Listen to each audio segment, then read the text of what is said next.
Mon frère passait pour l'enfant prodige jusqu'à ce qu'il découvre le pot aux roses. Nos parents mentaient à mon sujet, alors il m'a montré les preuves, et ensemble, on a fait tomber leur dossier. J'ai toujours voulu ressembler à mon frère, parce que tout ce dont j'ai jamais rêvé, c'était d'être aimé de mes parents. Pendant que les autres gosses traînaient dehors ou jouaient avec leurs camions, moi j'étais toujours fourré à la maison, à récurer chaque coin pour que tout brille, à essayer de déchiffrer le système de classement de ma mère pour pouvoir lui filer un coup de main. Mais à chaque fois, c'était le même refrain. Il rentrait et couvrait mon frère jumeau d'éloges. Jamais moi. Waouh, Logan, on est tellement fiers de toi parce que tu as motivé Léo à faire ça. Et lui, il récoltait les cadeaux, les sorties, les bonbons, pendant que moi, j'avais droit aux reproches parce que, soi-disant, je n'en faisais jamais assez. Tu vois cette citation de BoJack Horseman? Celle qui dit que si tu répètes à quelqu'un qu'il est mauvais, il finit par le croire. Eh bien moi, j'y ai cru, sans hésiter. Pas seulement que j'étais nul, mais aussi que Logan avait quelque chose de plus, que je devais sans cesse lui prouver ma valeur. Alors, le jour où j'ai décroché une bourse dans une fac du coin au lycée, j'étais sur un petit nuage. J'ai dévalé les escaliers pour leur annoncer la nouvelle, à Logan et à mes parents, mais au lieu de me féliciter ou de m'embrasser, ou même de me dire un simple bravo, ils étaient furieux. J'ai cru voir de la fumée sortir des oreilles de Logan. Je me suis tu, et là, tout a explosé. « Tu te moques de nous, là ?» a tonné mon père, les poings serrés. « Comment as-tu pu nous faire ça ?» a renchéri ma mère, les yeux pleins de larmes. Logan me foudroyait du regard, bras croisés. En fait, Logan avait postulé au même endroit, et comme c'était moi qui avais été pris, mes parents étaient persuadés que je lui avais volé sa place. J'ai essuyé mes larmes en douce pour qu'ils ne voient pas à quel point ça me blessait. Ils n'ont pas arrêté de me crier dessus, alors je suis monté dans ma chambre, la porte à peine entr'ouverte pour écouter. J'ai entendu qu'ils étaient tous d'accord. Forcément, j'avais triché ou copié, il n'y avait pas d'autre explication pour que je sois pris à la place de Logan. On n'élève pas des tricheurs ici. Mon père avait tellement de colère et de haine dans la voix que j'en avais la trouille. Après, ils se sont mis à chuchoter, mais j'en avais déjà entendu assez. Je suis allé me coucher tôt, ou du moins j'ai essayé, parce que la culpabilité m'a empêché de fermer l'œil. Je repensais à toutes ces heures passées à bosser pendant que Logan faisait la fête, à comment j'aurais dû le motiver à travailler, à ce que j'aurais pu faire pour qu'il fasse d'autres choix. J'étais en miettes et, à ce moment-là, je me sentais comme le pire des frères. Je regrettais d'avoir postulé, mais bientôt les choses allaient encore empirer. Après quelques jours à me faire ignorer à la maison, ma conseillère d'orientation m'a convoqué. Elle m'a dit qu'elle était déçue, qu'elle regrettait de m'avoir aidé. Je ne comprenais rien, j'étais déjà en larmes. Et puis elle a expliqué, il y avait eu une plainte officielle pour plagiat avec des captures d'écran censées prouver que j'avais piqué le travail de quelqu'un. Ma vue s'est brouillée, j'entendais mon cœur battre à tout rompre. J'étais tétanisé, comme un lapin pris dans les phares. Elle me regardait avec un dégoût à peine caché. J'ai soupiré, je suis sorti, j'en pouvais plus. Oui, j'avais honte, mais j'avais bossé pour en arriver là, non? Et c'est là que la tuile est tombée. Une notification. Un message de mon père qui me disait de ne pas rentrer à la maison. Génial. Je suis parti chez mon parrain, partagé entre la honte et la colère. J'espérais que ça me remonterait, mais quand Jack m'a ouvert la porte avec un vrai sourire, ça m'a bouleversé, parce que c'était la première fois depuis des années que quelqu'un me souriait vraiment. J'ai craqué, je me suis effondré dans ses bras. Il m'a fait entrer, j'ai tout déballé. Les parents, Logan, la fac. Il ne disait pas grand-chose, il hochait la tête, et c'était déjà un soulagement d'enfin pouvoir parler à quelqu'un. J'étais vidé, incapable de faire quoi que ce soit, et je me suis endormi peu après. Quand je me suis réveillé, il faisait nuit noire, la maison était silencieuse. Mon téléphone était déchargé, alors j'ai voulu vérifier l'heure. Je suis monté discrètement pour utiliser le téléphone de Jack pendant qu'il dormait. Il s'est déverrouillé tout seul, et j'ai vu qu'il avait échangé avec mes parents. Comme tout ado de 17 ans qui se respecte, j'ai lu leur discussion. Avant que j'arrive, Jack n'avait aucune idée de ce que mes parents manigançaient. Il savait juste que j'allais venir. Mais mes parents avaient menti, prétextant que je traversais une mauvaise passe, et après lui avoir dit la vérité, on sentait bien qu'il était furieux, vu le ton de ses messages. Mais plus je lisais, plus un sourire me venait, parce que c'était la première fois que quelqu'un prenait vraiment ma défense, et je ne savais pas encore que Jack irait bien plus loin que quelques textos bien sentis. Le lendemain matin, Jack a préparé le petit déjeuner comme si de rien n'était, mais il avait une lueur déterminée dans le regard. « Léo, je crois avoir compris ce qui s'est passé pour ta bourse », m'a-t-il lancé d'un ton tranquille en me servant des pancakes, et on va régler ça. J'ai failli avaler de travers mon jus d'orange. Comment ça? Pour commencer, j'ai appelé un pote au service des admissions de Hampton. Ils reprennent l'affaire de plagiat, mais surtout, il s'est assis en face de moi. Je crois qu'il faut parler du vrai problème. Tes parents et Logan. C'est là que Jack a lâché la bombe qui allait tout changer. Apparemment, ça faisait des années qu'il voyait cette dynamique toxique dans la famille, et il s'en inquiétait de plus en plus. Il avait essayé d'en parler à mes parents plusieurs fois, mais il l'avait toujours envoyé balader. Ce qu'ils te font subir, Léo, ce n'est pas normal, ce n'est pas ta faute, et tu ne mérites pas ça. Ah, les larmes me sont remontées. Je sais, c'est la honte. Et il y a autre chose que tu dois savoir, a repris Jack en faisant glisser son téléphone vers moi. Logan m'a appelé ce matin. Il veut me voir d'urgence à ton sujet. Il propose de se retrouver au café du centre à midi. J'ai eu un frisson. Logan n'avait jamais cherché à contacter Jack avant. Qu'est-ce qu'il préparait? Tu crois que je devrais y aller? A demandé Jack. Une partie de moi avait envie de dire non, de me cacher et de ne plus jamais affronter ma famille. Mais une partie de moi, celle qui venait enfin d'être défendue, avait besoin de réponses. Oui, ai-je dit, mais je viens avec toi. Je resterai discret, mais je veux entendre ce qu'il a à dire. Jack a acquiescé, c'est normal. Mais Léo, quoi qu'il arrive aujourd'hui, je veux que tu retiennes une chose. Ce schéma avec ta famille, ça va s'arrêter, d'une manière ou d'une autre. Je ne me doutais pas à quel point il avait raison, ni à quelle vitesse tout allait s'enchaîner, car Logan n'allait pas venir seul à ce café, et ce qu'on s'apprêtait à découvrir allait bouleverser toute ma famille. En repensant à ce moment passé dans la cuisine de Jack, je comprends aujourd'hui que tout a basculé là, que c'est ce soir-là que quelque chose s'est cassé. Pendant des années, j'avais fini par considérer les comportements de ma famille comme la norme, presque comme une fatalité. Mais la confiance inébranlable que Jack m'accordait m'a donné la force de remettre en cause tout ce qu'on m'avait imposé d'accepter. Il y a une puissance insoupçonnée à sentir quelqu'un de son côté quand on a été seul aussi longtemps. Alors, en nous préparant à voir Logan, je n'arrêtais pas de me demander ce que mon frère jumeau voulait vraiment.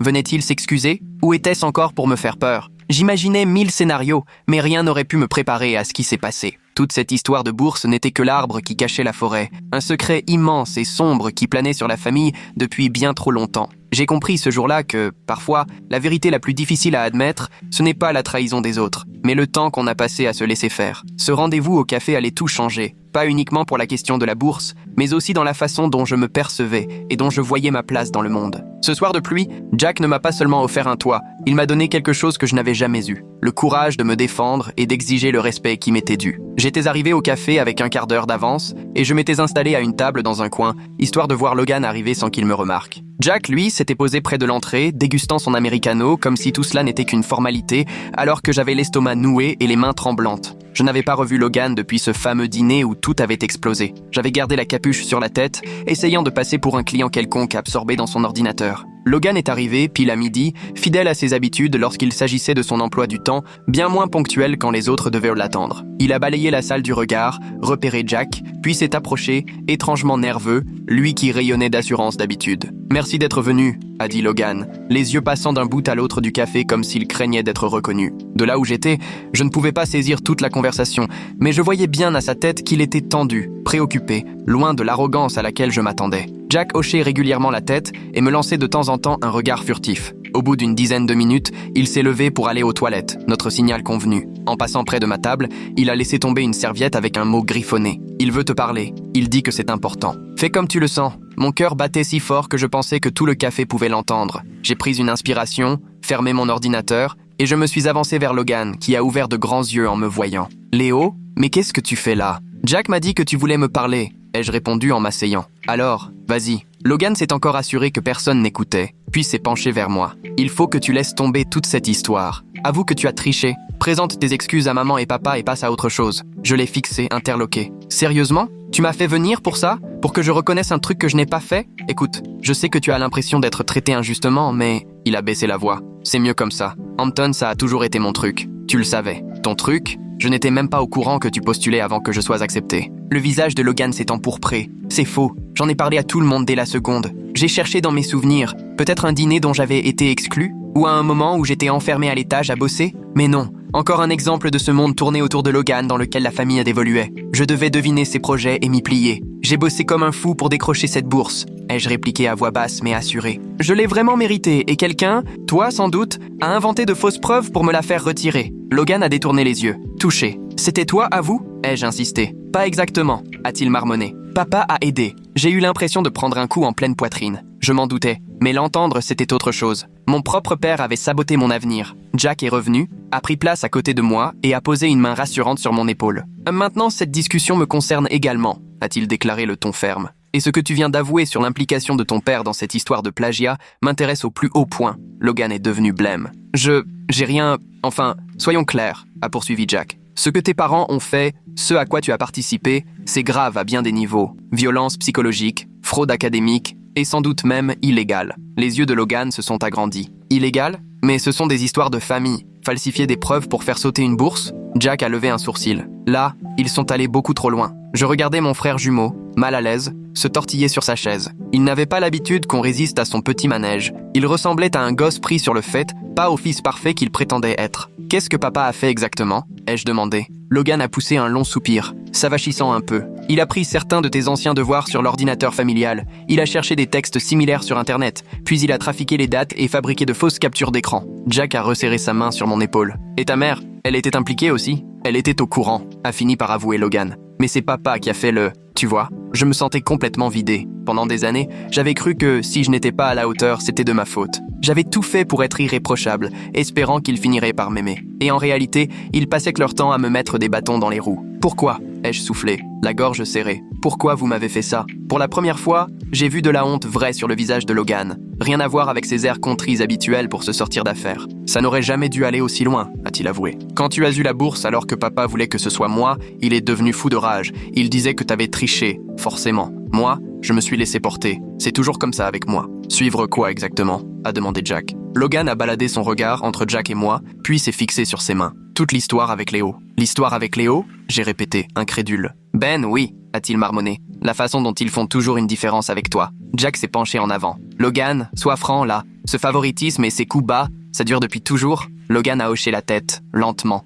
Depuis qu'on est môme. Je saurais même pas dire comment ça a commencé. Au début, ça me paraissait génial d'être le préféré, mais après, c'est devenu malsain. Malsain comment ? Ai-je demandé. Genre, ils me demandèrent de rapporter tout ce que tu faisais. Si tu bossais trop ou que t'avais de bonnes notes, ils trouvaient toujours un moyen de t'occuper ailleurs, te donner des corvées supplémentaires, parfois même ils te planquaient de tes affaires. Chaque mot me poignardait. Je repensais à toutes ces fois où je cherchais mes cahiers partout, ou qu'on me collait des tâches à la dernière minute avant un contrôle. Ce n'était pas la poisse ni mon manque d'organisation. Ils me félicitaient si j'avais une meilleure note que toi, a continué Logan sans oser me regarder. Mais si jamais tu me dépassais, ils te punissaient pour m'avoir fait passer pour moins doué. Putain, a murmuré Jack. Quand on était gosse, je pigeais rien, a repris Logan. Mais en arrivant au collège, j'ai commencé à comprendre. À ce stade, c'était devenu normal pour moi. Et t'as jamais pensé à, je sais pas, m'en parler ? Ai-je fini par lâcher, la colère montant enfin. Oh, j'ai essayé, une fois, a répondu Logan. On avait 14 ans, j'ai dit à maman que c'était pas juste.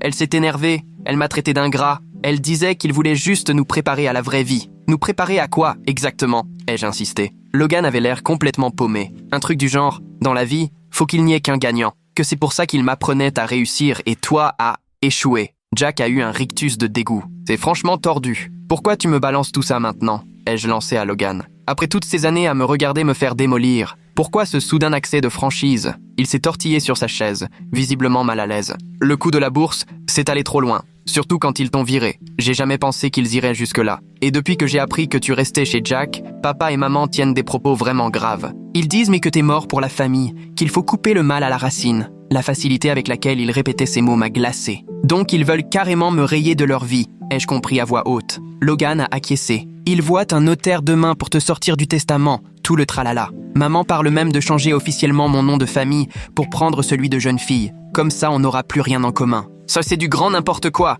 a lâché Jack en sortant son téléphone. Je note tout ce que tu dis. Non, Logan a paniqué. Tu dois surtout pas dire que c'est moi qui t'ai parlé, d'accord ? Tu penses qu'il ferait quoi ? Ai-je demandé. Il te traiterait comme moi ? Son silence valait toutes les réponses. Jack a reposé son téléphone. Logan, je comprends que tu sois flippé, mais faut que tu réalises que tout ça est profondément injuste. Tes parents ont manipulé Léo toute sa vie, et toi, ils t'ont bousillé autrement. Les yeux de Logan se sont embués de larmes. Je sais, je suis désolé. J'avais envie de le haïr. Une partie de moi lui en voulait. Mais le voir enfin face à la réalité me mettait surtout mal au cœur. Lui aussi n'était qu'un outil d'une autre façon. Et maintenant, on fait quoi ? Ai-je demandé à Jack. Maintenant, on va arranger les choses, a répondu Jack, déterminé. D'abord, il faut récupérer ta bourse. Comment tu comptes t'y prendre ? A demandé Logan. Papa a déjà envoyé tous les faux papiers. Jack a esquissé un sourire sans joie. J'ai un pote au service des admissions de Hampton, tu te rappelles ? Et contrairement à ton père, je sais comment débusquer des faux. Leurs bidouillages tiendront pas une minute face à une vraie vérification. Pour la première fois depuis des jours, j'ai ressenti une lueur d'espoir. Mais moi, je fais quoi ? A demandé Logan à voix basse. Je peux pas rentrer comme si rien ne s'était passé. Jack et moi, on s'est regardés. Malgré tout, ça restait mon frère. Tu peux rester chez moi aussi, a proposé Jack. J'ai encore une chambre de libre. Logan avait l'air sidéré. T'es sérieux ? Après tout ce que j'ai fait ? Justement, a répondu Jack. Contrairement à tes parents, moi je pense pas qu'on doive jeter les gosses quand ils ne vont pas dans le bon sens. On a quitté le café avec le début d'un plan. Jack allait contacter Hampton College pour contester l'accusation de plagiat. Je resterai chez lui pour une durée indéterminée. et Logan devait juste repasser chez lui prendre quelques affaires, prétexter un devoir chez un pote et nous retrouver plus tard dans la soirée. Je n'étais pas certain de pouvoir totalement faire confiance à Logan, mais il y avait comme un changement. Pour la première fois, on faisait front commun contre le jeu toxique de nos parents. De retour chez Jack, je l'ai aidé à préparer la chambre d'amis pour Logan pendant qu'il passait des coups de fil. J'entendais pas tout ce qu'il disait, mais des bribes comme schéma d'abus émotionnel ou preuves légales laissèrent deviner qu'il ne se limitait pas à mon histoire de bourse. Vers 20h, j'ai reçu un message de Logan. Papa me surveille pendant que je prépare mon sac. Il se doute de quelque chose.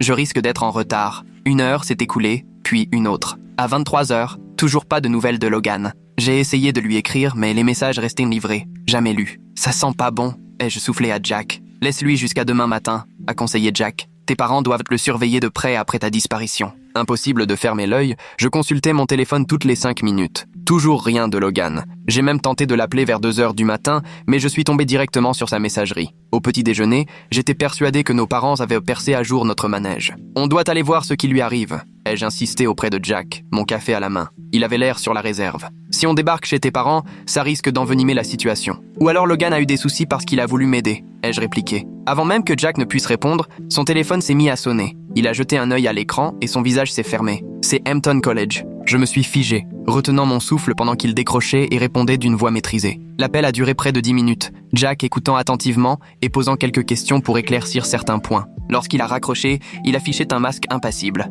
Alors, ai-je lancé. Bonne nouvelle, mon contact a réussi à les convaincre de réexaminer l'accusation de plagiat, m'a-t-il dit. Par contre, ils ont découvert autre chose. Mon cœur s'est serré. Quoi donc? Une seconde candidature à la même bourse, avec tes infos perso mais des textes et recommandations différents, envoyés la veille de la date limite. J'étais complètement largué. Mais j'ai déposé qu'un seul dossier. Justement, a répondu Jack. Quelqu'un en a envoyé un autre à ta place, bien plus faible et avec du plagiat flagrant. Le but, c'était clairement de saboter ta vraie candidature. Mes parents, ai-je murmuré. Les accusés après coup, ça ne leur suffisait pas. Ils ont carrément tenté de me couler avant même la décision. Le timing est franchement suspect, a reconnu Jack. Ce qui est intéressant, c'est que la fausse candidature a été envoyée depuis une adresse IP du lycée, pas de chez toi. Je n'ai pu m'empêcher de penser à Logan. Il avait forcément utilisé la bibliothèque du lycée. C'est aussi mon impression, a approuvé Jack. L'avantage, c'est que mon ami est sur le coup et garde une trace de tout. Ils vont évaluer ta candidature pour ce qu'elle vaut vraiment. J'aurais dû souffler, mais je ne pensais qu'à Logan. Et si nos parents s'étaient doutés qu'ils voulaient prendre mon parti,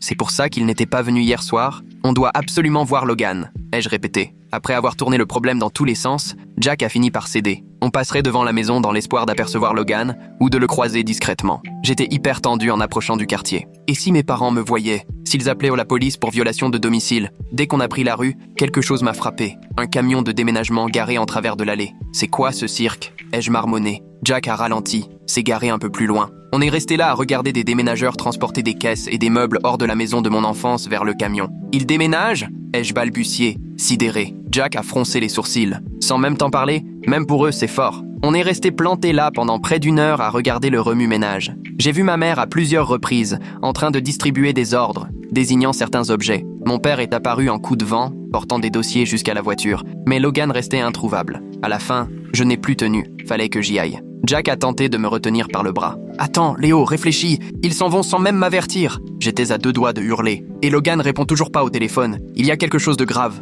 Avant même que Jack ait pu me stopper, j'ai bondi hors de la voiture et j'ai foncé vers la maison. C'est ma mère qui m'a repéré la première. Son visage a défilé en accéléré. Surprise, colère, puis une lueur de peur. « Qu'est-ce que tu fais là ?» a-t-elle sifflé en m'attrapant le bras, me tirant à l'écart des déménageurs. « Où est Logan ?» ai-je exigé. « Ça ne te concerne pas. Tu ne fais plus partie de cette famille. » Sa méchanceté banale arrivait encore à me toucher, malgré tout ce que j'avais déjà encaissé. « Donc vous déménagez sans même m'en avertir? Je suis censé aller où, moi? Toutes mes affaires sont encore là. On a mis de côté le strict nécessaire. » a-t-elle lancé, glaciale. « Jack pourra venir récupérer tes cartons chez notre avocat la semaine prochaine. Où est Logan ?» ai-je insisté. J'ai vu une ombre passer sur son visage. Il est chez un copain, en attendant qu'on s'installe. Je n'y ai pas cru une seconde. « Chez qui? Ça ne te regarde pas ?» a-t-elle répliqué en jetant un coup d'œil derrière moi. « Je vois que tu as aussi retourné Jack contre nous, toujours en train de jouer les victimes. » Jack venait de me rejoindre, les bras croisés à quelques mètres. « Barbara, il faut qu'on parle de ce que toi et Robert avez fait, » a-t-il lancé. Le visage de ma mère s'est crispé. « Il n'y a rien à dire.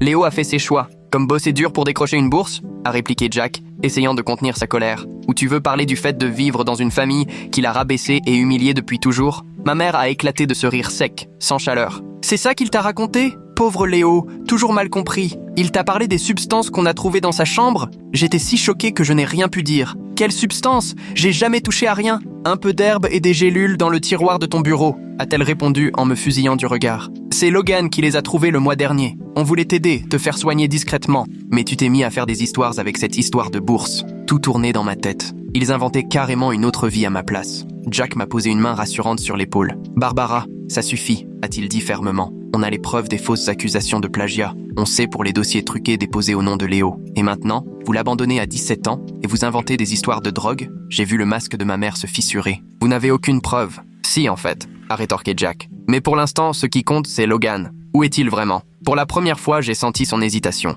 Il va bien. Il a juste besoin de temps pour encaisser. Je veux lui parler, ai-je insisté. 5 minutes, c'est tout. Ce n'est pas possible pour l'instant. C'est à ce moment-là que mon père a déboulé à l'angle de la maison. Dès qu'il m'a vu, son visage s'est déformé par la colère. « Oh, qu'est-ce qu'il fait là? Barbara, je t'avais pourtant dit d'appeler la police s'il revenait. » Robert, Jack s'est avancé calmement. On essaie juste d'avoir une discussion posée sur ce qui se passe. Mon père a pointé Jack du doigt. Toi, tu as toujours sapé notre autorité de parents, toujours à prendre le parti de Léo. Eh bien, maintenant, il est à toi, débrouille-toi. Ce n'est pas un problème, rétorqua Jack, imperturbable. C'est un garçon exceptionnel, et il mérite bien mieux que tout ce que vous lui avez fait endurer. Mon père vira au rouge. Sors de chez moi avant que j'appelle la police. Où est Logan? Insistai-je, refusant de céder. Parti! S'emporta mon père. Il est loin, là où tu ne pourras plus le monter contre nous. Un frisson glacé me traversa. Qu'est-ce que tu veux dire? Ma mère posa la main sur le bras de mon père. Robert, ça suffit. Un silence tendu s'installa. Les déménageurs poursuivaient leur besogne en faisant mine de rien entendre. Finalement, ma mère lâcha. Nous avons inscrit Logan à la Westfield Academy. Il est parti hier. Westfield Academy,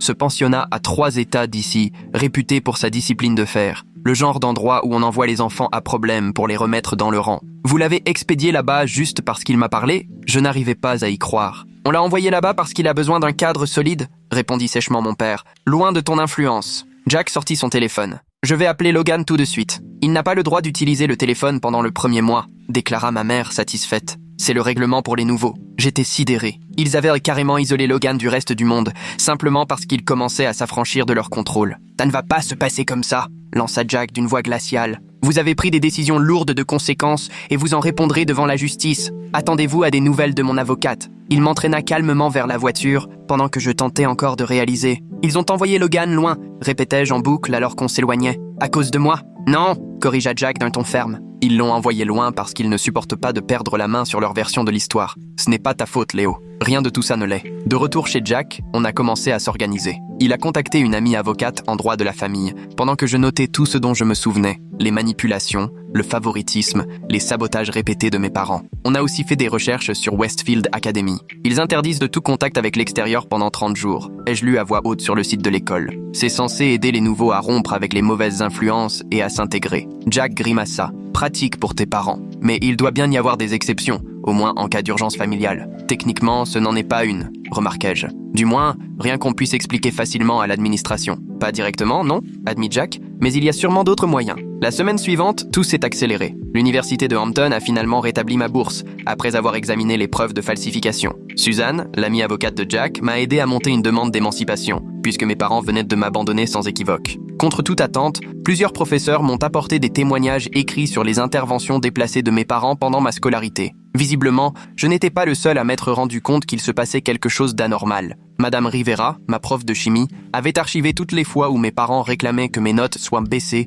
ou se plaignaient de ma participation en classe. Mon entraîneur de débat avait gardé des mails où il demandait à ce qu'on m'attribue des rôles secondaires pour ne pas faire de l'ombre à Logan. C'était à la fois rassurant et douloureux de voir à quel point leur sabotage avait été méthodique et de constater que tant de gens en avaient été témoins sans jamais oser intervenir. Pendant ce temps, Jack continuait d'essayer de joindre Logan. L'école refusait de me le passer, mais il a fini par discuter avec une conseillère et lui exposer ses inquiétudes sur la façon dont Logan avait été inscrit. 2 semaines après l'altercation à la maison, un premier signe d'espoir est arrivé. Une lettre de Logan, dont l'écriture sur l'enveloppe ne laissait aucun doute. À l'intérieur, une simple feuille de cahier. « Léo, tout va bien, ne t'inquiète pas. L'école surveille tous nos messages. Mais Dakota, mon coloc, fait passer celle-ci par son cousin qui habite tout près. Les parents ont raconté ici que tu m'avais maltraité quand on était petit. N'importe quoi. Ils ont peur qu'on ait parlé. Les profs sont plutôt sympas, mais stricts. On tente un plan? Tu veux bien me faire confiance pour une fois? Elle. J'ai relu ces lignes 3 fois, soulagé au-delà des mots. Logan allait bien. Il n'était pas seul, et il était prêt à m'aider. Jack lut la lettre et acquiesça.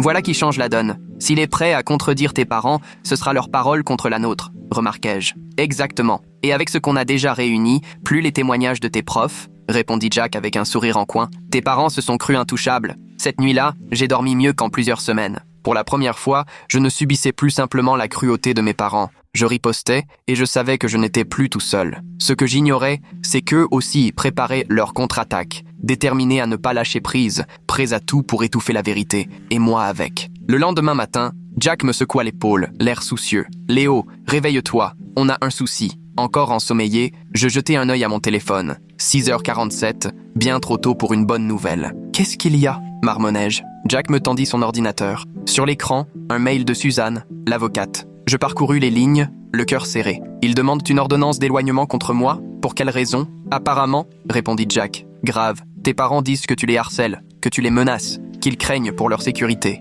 Je me redressai d'un bond, pleinement réveillé. « Mais c'est n'importe quoi. Je n'ai même pas eu de contact avec eux depuis la dernière fois à la maison. »« Je sais, » acquiesça Jack. « Suzanne pense qu'ils essaient juste de prendre les devants. Ils cherchent à t'écarter officiellement et à verrouiller leur version des faits avant qu'on puisse avancer avec Logan ou régler l'histoire de la bourse. » Je me suis laissé retomber sur l'oreiller, persuadé que la situation n'aurait pas pu être pire. « Ils prétendent aussi que je t'aurais manipulé, » a poursuivi Jack d'une voix tendue. « Et que mon influence sur toi serait toxique, que j'essaierais de te monter contre eux. » Là, la colère m'a submergé. Jack n'avait été qu'un soutien sans faille, alors que mes propres parents étaient prêts à tout pour arriver à leur fin. « On fait quoi alors ?» ai-je demandé. « Suzanne s'en occupe déjà. On a des preuves. Tu te souviens ? Leurs accusations ne tiendront pas longtemps si on gratte un peu. » Jack m'a serré l'épaule. « Mais il va falloir jouer serré. Plus aucun contact avec tes parents. On note tout, et il faut accélérer pour Logan. » Au petit déjeuner, on a monté un plan. L'audience pour l'ordonnance d'éloignement était prévue la semaine suivante. Si elle passait, je n'aurais plus le droit d'approcher mes parents ni leur nouvelle maison,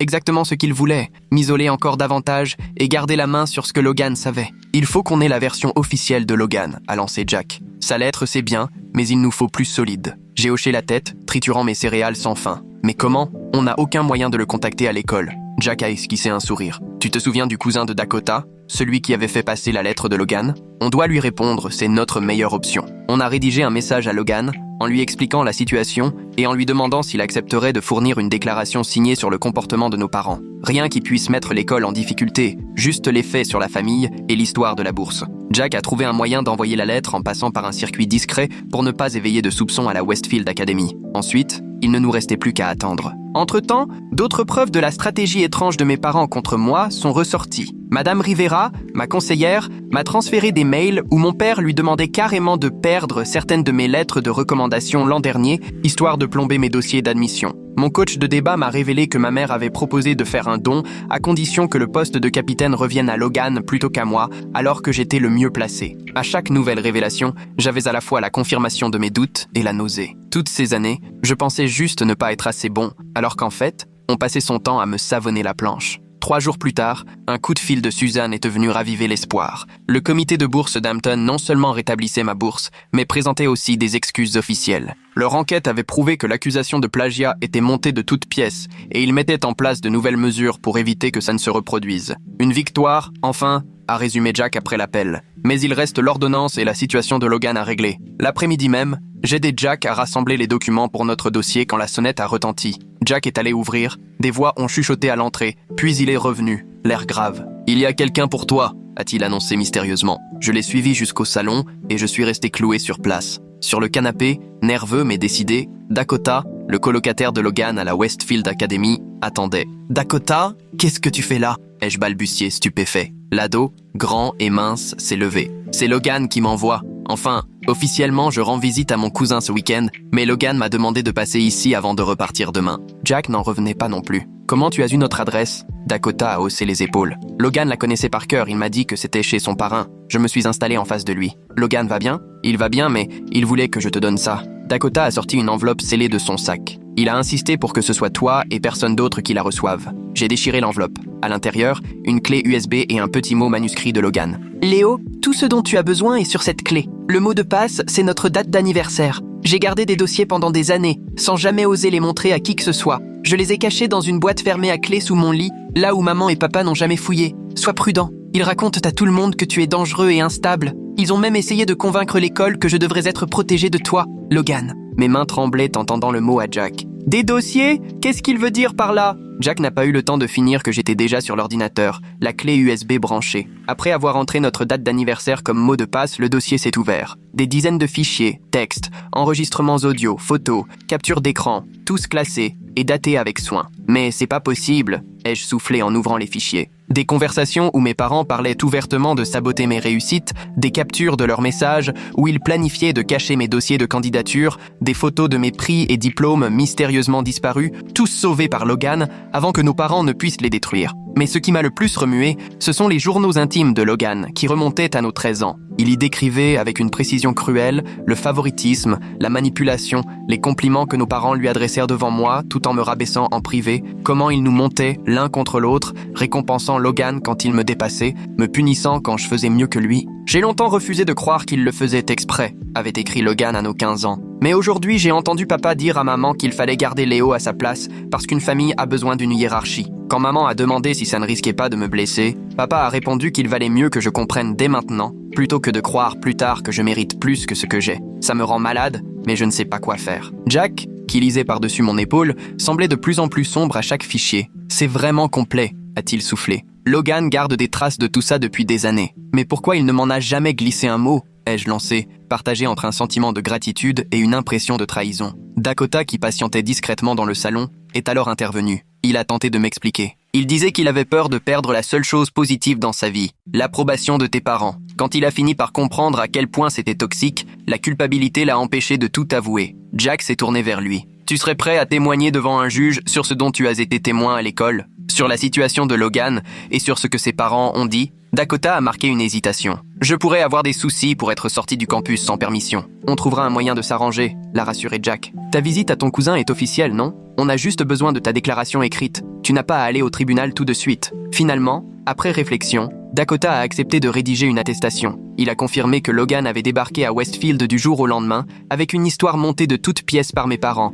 qui me faisait passer pour instable et dangereux. Il a aussi expliqué que Logan avait immédiatement dit à son conseiller que tout était faux, mais que l'école avait dû obéir aux directives parentales concernant l'interdiction de contact. En vrai, Logan s'en sort plutôt bien là-bas, a ajouté Dakota, ce qui m'a un peu soulagé. Les profs sont exigeants, mais justes. C'est surtout l'interdiction de communiquer qui est compliquée à vivre. Après le départ de Dakota qui promettait de transmettre un message à Logan sans risque, Jack et moi avons passé des heures à examiner tous les dossiers. Le tout formait un dossier accablant, révélant un schéma d'abus et de manipulation qui avait façonné mon existence. Ça change radicalement la donne pour l'audience sur l'ordonnance d'éloignement, a constaté Jack. Mais il va falloir réfléchir à la meilleure façon de s'en servir. Ce soir-là, Suzanne nous a rejoints et tous les trois, nous avons échafaudé un plan. Plutôt que de simplement tenter de nous défendre, nous avons décidé de passer à l'offensive et de déposer une demande d'émancipation totale, étayée par des preuves d'abus émotionnels sur la durée. Avec tout ça, a précisé Suzanne, on peut aussi demander au tribunal que tu puisses avoir des contacts avec Logan, même contre la volonté de tes parents. Comme il est encore mineur à Westfield, on ne pourra pas totalement annuler leur autorité. Mais on pourrait obtenir un droit de communication encadré en s'appuyant sur votre lien de jumeaux. Le jour de l'audience est arrivé bien plus vite que je ne l'aurais imaginé. J'étais complètement noué, sachant que j'allais devoir affronter mes parents devant un juge. Jack et Suzanne m'avaient parfaitement préparé, mais rien n'aurait pu réellement me préparer à revoir ceux qui avaient méthodiquement sapé ma confiance et qui cherchaient désormais à me faire passer aux yeux de la justice pour un danger. Mes parents sont arrivés accompagnés de leur avocat, un homme tiré à 4 épingles dans un costume hors de prix. Ma mère affichait une tenue très sobre, avec l'air tourmenté de circonstances pour une mère soi-disant terrifiée par son fils, tandis que mon père arborait une mine sévère, désapprobatrice. Leur avocat a ouvert le bal, déroulant leur version. Une histoire inventée de toutes pièces sur mes prétendus problèmes de comportement, prétendant que tout aurait dégénéré en menace après qu'on m'ait surpris avec des substances. Ils étaient même venus munis d'un petit sachet d'herbe comme preuve, en affirmant l'avoir trouvé dans ma chambre avant ma fugue. Quand notre tour est arrivé, Suzanne a démonté leur récit avec un calme implacable.